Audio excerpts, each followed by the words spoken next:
Great. All right. So this is the short version, as we say.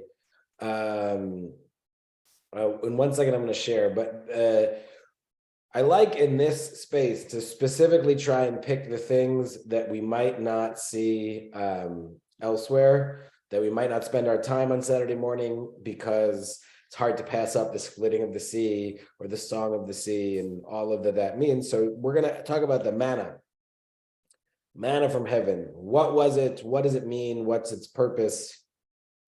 So first, I'm going to share. Yay. Okay. So these are 3 verses I want to come back to in Hebrew, but there's an entire chapter on manna. Yeah. Can you hear me? Yeah. We're yeah. There's an entire chapter on manna. I'm going to summarize it because I'm giving you the short version, and then I'll go back to the bolded ones. You make it louder.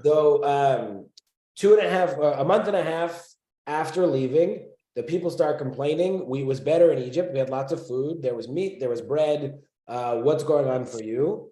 God doesn't say that's a problem, but God says, okay, well, I'm going to send manna from heaven. It's going to fall from heaven, and each morning it will be like it seems to describe like a frost on the field.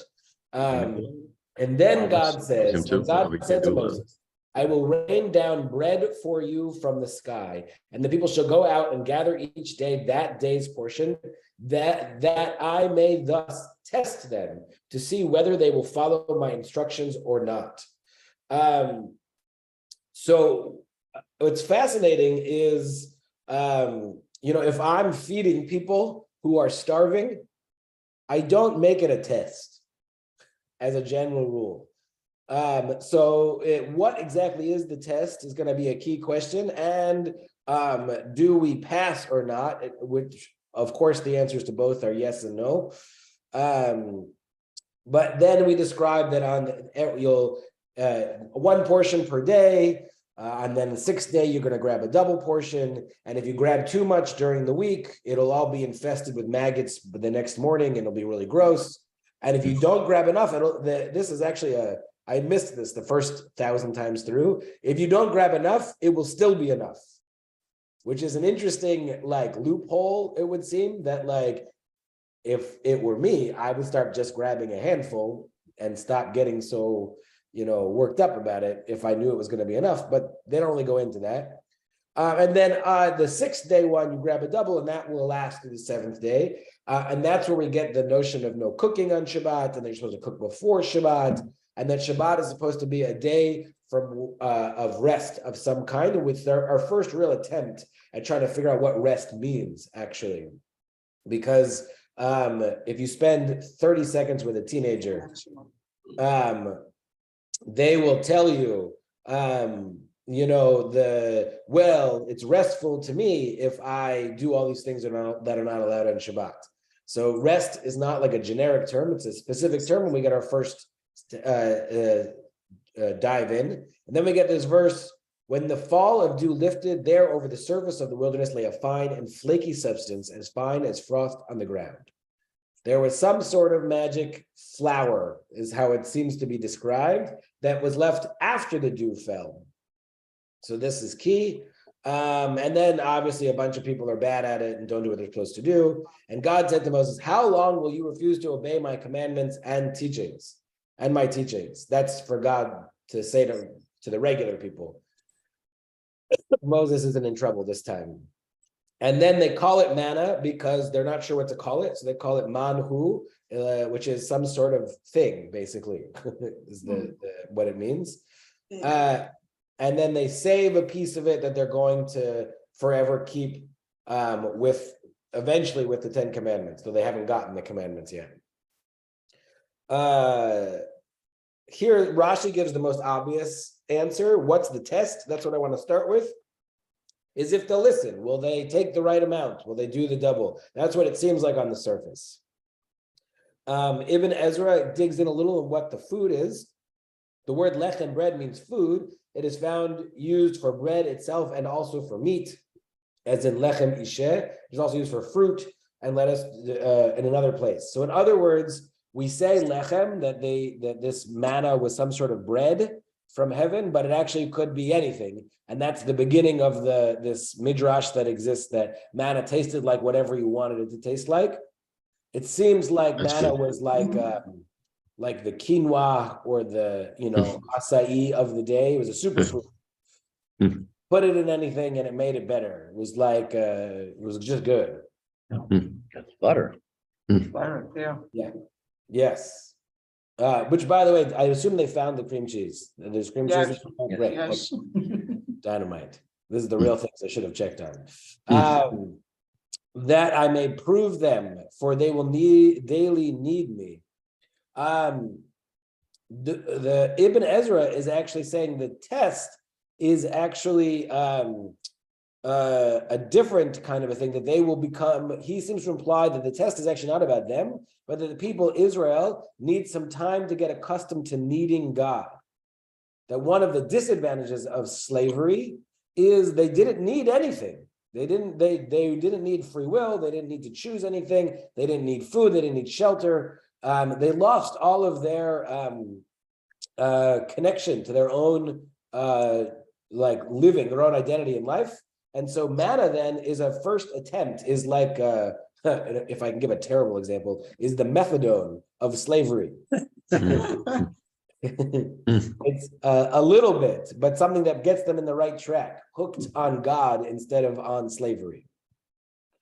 And Ramban, who Rashi, if Rashi writes in like 4 words, Ramban writes in like 400. Bread, because they made bread out of the manna, as is written, and they made cakes of it. Although it did cause. Sorry, I'm just trying to. Rambam backs up that it is actually food, and it is an interesting interpretation. This is why I liked it. There's this verse in Deuteronomy: "Man does not live by bread alone," which is supposed to be a verse about spirituality and connection to God and religiosity, but he takes it to say God wouldn't give just bread because people need more than bread. So the manna must be more than bread. It must be whatever you want it to be.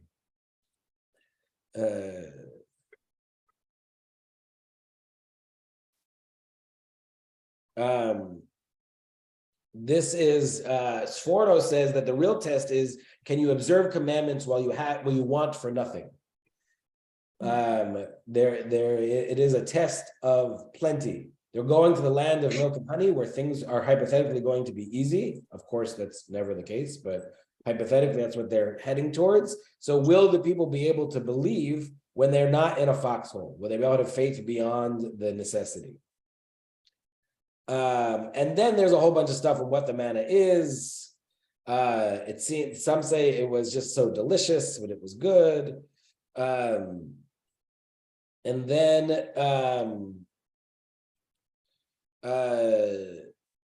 Ibn Ezra says this on this last verse: "For God taught them the reason for the Sabbath. They therefore gathered twice as much bread on the 6th day. This is a reason why Scripture employs the plural, namely my commandments and my laws. All the commandments and laws are beyond any doubt to be taken literally. However, they have secret meanings pertaining to the soul that only the enlightened can understand. Thus, every commandment has 2 meanings." So Ibn Ezra is like a grammarian for the most part. So when he waxed poetic, I paid double attention. But he's saying that one of the things God is testing them on is, I'm going to give you a law, a rule that doesn't necessarily make sense to you. Like, why should I only have the right amount of manna and twice on Saturday? That's not how I've ever lived before. Your job is to follow and find the meaning after. And that becomes a core way of Jewish existing. Na'aseh v'nishma, we're going to say, I think next week, which is we will do and we will learn that we do stuff before we understand the meaning of things. That we are an action first and meaning and purpose second. Okay, I've got 2 more things to share, and then I'll say a word at the end. I love this. There's a book called the 5 Books of Miriam, and it basically takes all of the major female players in the Jewish field and gives them, imagines them in conversation about the ideas of each parsha. They do a good job, and they have one about manna. If we were together, I would have us share parts and read it like a play, but whatever. Our daughters ask, manna, what is it? Wily Rebecca answers, precisely. Our daughters repeat, but what is it? The manna. Rebecca laughs. Exactly, for that is the meaning of its name, as it is written. When the Israelites saw it, they said to one another, what is it? Manhu, what is it? Manna, what is it? For they did not know what it was. Manhu. And so they named it manna. Sarah, the ancient one, chimes in. Manna is miracle food, out of this world, like coriander seed, white, and it tasted like wafers and honey. If only the food we baked in our ovens tasted so heavenly or was made so easily. If you are like me, you're starting to feel the creep of Passover and the pressure of making the food that's going to make the meal both special and delicious. Our mothers offer. Over the centuries, we've developed a number of customs associated with manna, most of them centering around the Shabbat table. So for instance, challah, the braided egg bread we eat on Shabbat and holidays, reminds us of manna because both are perfect foods. We place 2 loaves of challah on our Shabbat and festival tables to remember that our ancestors received a double portion of manna on Friday, so they wouldn't have to gather and carry food on the holy day. The sesame seeds we sometimes sprinkle on top of challah resemble the coriander seeds described in the parasha. And when we set our Shabbat table, we cover the twin loaves with a beautifully decorated cloth, which represents the dew that surrounded the manna. Often both our challah cover and our tablecloth are white, like the manna, the desert sands it fell upon, and the purity of our holy days. And it's also nice to serve kugel on Shabbat in honor of the manna. Some people even serve special white desserts like white mousse to remind us that manna has a special delicacy in the desert. Desert. That's the place. Same thing. Our bubbies caution, but remember, one gets tired of eating only kreplach. All right, so I had a few more, but we're just going to give the short version. What I love about manna is God takes this moment of need, of people needing something to eat in the wilderness, and he turns it into a lesson on multiple levels. It's a lesson on faith, on remembering that oftentimes we feel like we don't have what we need, but if we refocus our attention, we can find we have more of what we need than we imagined, that we get caught in our own habits and our own flesh pots of Egypt and think we need those things. So if they disappear for some reason, suddenly we think the whole world can't exist. So it's a help shifting of focus. Also, these were people who never had a weekend in their whole life, and now God is telling them every week to take a break. Imagine you're like, intellectually, that seems like a great positive celebration, but our bodies are used to doing what they're used to doing. We just keep going. So by forcing them to take this break, he is helping us break the habit of slavery, and combined with the fact that it's delicious. I love this point because God could have made manna nutritious, but not delicious. Lord knows we could all very quickly describe nutritious and not delicious foods. But God chooses to make it delicious and nutritious as a reminder that looking for the good things in life is good. It's part of the free existence. It's part of being redeemed from slavery, that it's not just the struggle and the march and the wandering the wilderness. It's also finding the joy and the specialness. And then the fact that they kept a piece of it forevermore to be remembered in a jar, I actually am often surprised that someone doesn't think they discovered the manna buried underneath the temple at some point, because of whatever.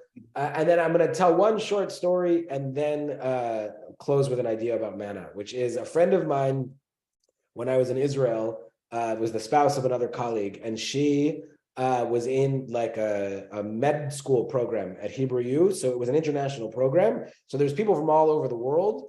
And one of them had never been outside his country before, but had heard of Israel and Jerusalem. And so he pulled her aside, they became friendly and said, "Where's the market that sells the manna? I've always wanted to try some." And what I think is great about this, and this is what I think is the real like core of why we keep going back to manna, is the Torah, God Judaism is really good at striking at the things that we don't even necessarily know, but are in our core. It would have been easier for God to say, you need to have a Shabbat, you need to work 6 days, but you need to find joy in life, and just list the rules of responsibility. But the story of the manna infects us and affects us. It gets into our heart and soul so much so some random person from a country in Africa is like, where's the manna? I want to try some. That it becomes part of the consciousness because it is such a powerful and interesting and core idea. So the challenge for us is, obviously, we're not going to get manna from heaven, but can we make sure we don't get stuck in our own routines? But can we make sure we find joy and specialness even when there is lack or difficulty? And can we look at our challenges and still find what we need, even though it's not necessarily what we thought we needed? There it is. That's probably longer than 5 minutes. In fact, I don't know, but thank you guys. Appreciate it. Thank you. Thank you. Thank you. For Shlema, go Feel back to good. bed. Bye-bye. Everybody's okay.